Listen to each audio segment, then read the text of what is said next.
Good morning all of you.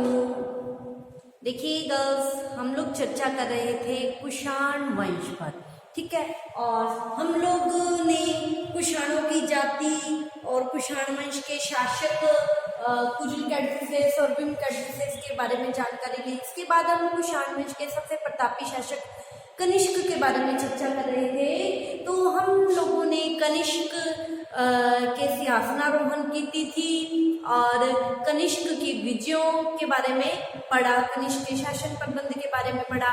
आज हम पढ़ने जा रहे हैं कनिष्क के धर्म के बारे में कि कुषाण वंश के सबसे प्रतापी शासक कनिष्क का धर्म क्या था, उसकी धार्मिक उपलब्धियां क्या थी, उसने अपने धर्म का प्रचार प्रसार करने के लिए क्या क्या कार्य किए।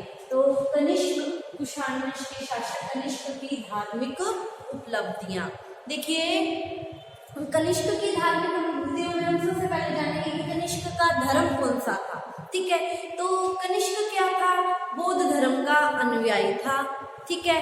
जब इसने पाटलिपुत्र पर आक्रमण किया था तो पाटलिपुत्र पर आक्रमण के समय ये बौद्ध विद्वान अशोक घोष को अपने साथ ले आया था और उसके प्रभाव से ही ये क्या हो गया था, पूर्ण रूप से बौद्ध हो गया था।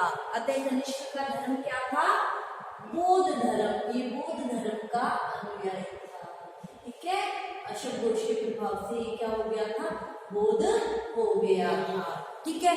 तो कनिष्क का धर्म बौद्ध धर्म था। अब कनिष्क ने जब बौद्ध धर्म को स्वीकार कर लिया तब उसने बौद्ध धर्म के लिए आगे क्या क्या कार्य किए, तो उसको देखते हैं। तो इसने क्या किया, बौद्ध मठों और विहारों का निर्माण करवाया।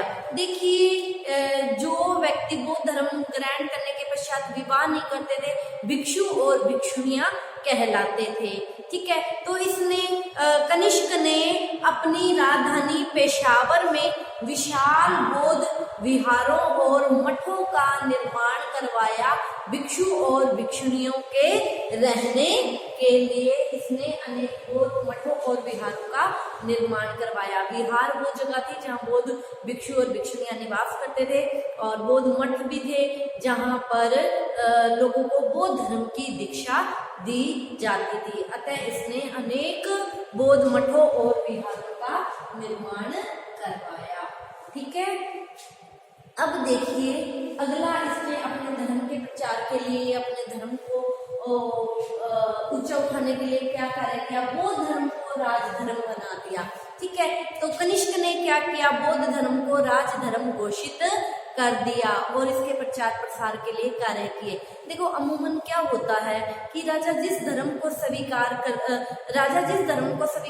है, अमूमन प्रजा भी क्या है, उसी धर्म को स्वीकार कर लेती है। और जो राजधर्म होता है, ठीक है, उसको राज्य का संरक्षण प्राप्त होता है और वो फलता फूलता है। तो इसने अपने धर्म की उन्नति के लिए बौद्ध धर्म को क्या बना दिया, राजधर्म बना दिया, ठीक है। अब देखिए इसने अगला कार्य क्या किया, आर्थिक सहायता देना, ठीक है। देखो कनिष्क ने बौद्ध धर्म की उन्नति के लिए या बौद्ध धर्म के लिए, क्योंकि इसका स्वयं का धर्म था, इसी को इसने अपना राज धर्म बनाया था। अतः इसने क्या किया, बौद्ध धर्म के जो भिक्षु और भिक्षुणियां थे उनको आर्थिक सहायता प्रदान करनी शुरू कर दी, ठीक है, ताकि बौद्ध धर्म उन्नति की उपलब्धियों को छू जाए, ठीक है। अब इसने अगला कार्य क्या किया, विदेशों में धर्म प्रचारक भेजना। देखो कनिष्क क्या है, बौद्ध धर्म का प्रचार प्रसार करना चाहता था। अतः इसने बौद्ध धर्म का प्रचार प्रसार करने के लिए अनेक बौद्ध प्रचारकों को विदेशों में बौद्ध धर्म का प्रचार प्रसार करने के लिए भेजा। तो इसी कड़ी में बौद्ध धर्म प्रचारक मध्य एशिया, चीन, जापान, तिब्बत गए और यहाँ पर बौद्ध धर्म का प्रचार प्रसार किया, ठीक है।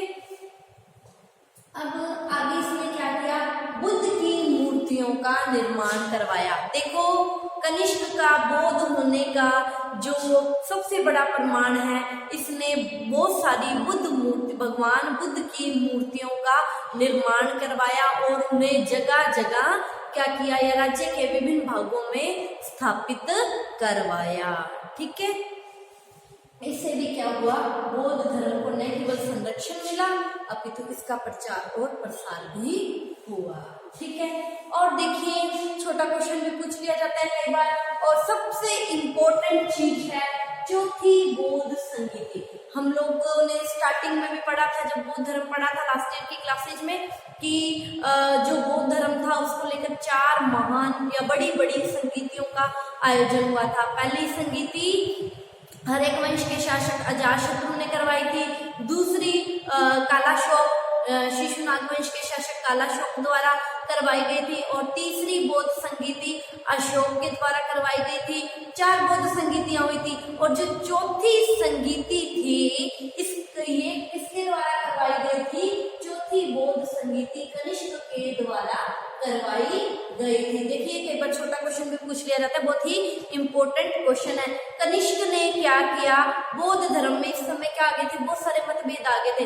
बौद्ध धर्म में आए मतभेदों को दूर करने के लिए कश्मीर के कुंडलवन में चौथी बौद्ध संगीति का आयोजन करवाया था। ठीक है, और ये जो चौथी बौद्ध संगीति का आयोजन करवाया था, इस चौथी बौद्ध संगीति के जो अध्यक्ष थे वो वसुमित्र थे, और इसके जो उपाध्यक्ष थे वो कौन थे? अशोक घोष को चौथी बौद्ध संगीति का उपाध्यक्ष बनाया गया था। और ये जो चौथी बौद्ध संगीति हुई थी, इसकी जो महत्वपूर्ण बात है वो ये है कि बौद्ध धर्म 2 भागों में बट गया था। बौद्ध धर्म 2 भागों में बट गया था। कौन कौन से 2 भाग थे? हीनयान और महायान। हीनयानी वो व्यक्ति थे जो बौद्ध धर्म में किसी भी तरह का परिवर्तन नहीं करना चाहते थे, और महायानियों ने काफी बौद्ध धर्म में काफी परिवर्तन के पश्चात नए एक तरह से धर्म का नया स्वरूप हो गया था, उसको स्वीकार किया था। ठीक है, तो बौद्ध धर्म चौथी बौद्ध संगीति के दौरान 2 भागों में बट गया था। ठीक है, अब ये तो हम लोगों ने कनिष्क के धर्म के बारे में पढ़ा। अब हम लोग पढ़ेंगे कनिष्क की कलात्मक अभिव्यक्तियां या कलात्मक क्षेत्र में कनिष्क की जो उपलब्धियां थी उसके बारे में। देखिए कनिष्क हम लोग पहले भी पढ़ चुके हैं कि कनिष्क न केवल एक विजेता था अपितु धर्म प्रचारक भी था, और कला के क्षेत्र में भी उसने काफी तरक्की की थी। तो इस दौरान मैंने आप लोगों को बताया था कि जब इसने कनिष्क ने कश्मीर को जीता था, कनिष्कपुर नगर की स्थापना की थी। तो इसकी जो सबसे महत्वपूर्ण उपलब्धि है वो है श्रीनगर में कनिष्कपुर व तक्षशिला में सिरकप नगर की स्थापना की थी। ठीक है, और कनिष्क के समय गंधार और मथुरा कला शैली का खूब विकास हुआ था।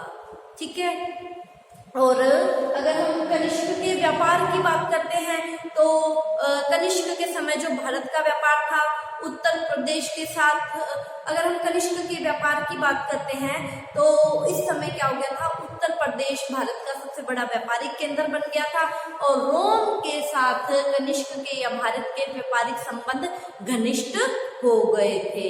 ठीक है, अब हम बात करते हैं कनिष्क की मृत्यु की। 2378 शक संवत, जैसे कि हम पढ़ चुके हैं, गद्दी पर बैठा। कनिष्क ने क्या है 23 वर्ष तक शासन किया था। ठीक है, कनिष्क ने 23 वर्ष तक शासन किया, और 101 ईस्वी में क्या हो गई थी, इसकी मृत्यु हो गई थी। बहुत सारे इतिहासकारों का ये मानना है कि निरंतर युद्धों के कारण इसका सेनापति इससे परेशान हो गया था और उसने ही इसी को मार दिया था। तो 101 में 23 वर्ष शासन करने के पश्चात 101 में कनिष्क की मृत्यु हो गई थी। ठीक है, अतः हम निष्कर्ष के तौर पर ये कह सकते हैं कि अगर हम कनिष्क के बारे में बात करते हैं तो अगर हम इसकी विजयों की बात करते हैं तो इसकी जो तुलना है वो किससे की गई है, चंद्रगुप्त मौर्य से की गई है। ठीक है, और अगर हम इसके धर्म की बात करते हैं तो इसने जो बौद्ध धर्म के प्रचार प्रसार के लिए जो कार्य किए, इसके लिए इसको दूसरा अशोक कहा गया है। ठीक है, अतः कनिष्क का भारतीय इतिहास में एक महत्वपूर्ण स्थान है। इसकी विजय चंद्रगुप्त मौर्य की याद दिलाती है और इसका जो धर्म है वो किसकी याद दिलवाता है? अशोक की याद दिलवाता है। ठीक है, अतः कनिष्क अपने समय का एक महान विजेता, एक महान प्रशासक और चहुमुखी प्रतिभा का धनी व्यक्ति था। तो इसी के साथ ही हमारा ये टॉपिक आज खत्म होता है। तो इसका स्क्रीनशॉट ले लीजिए। Thank you all of you. कल हम नए टॉपिक के साथ नई क्लास में मिलते हैं। Thank you once again.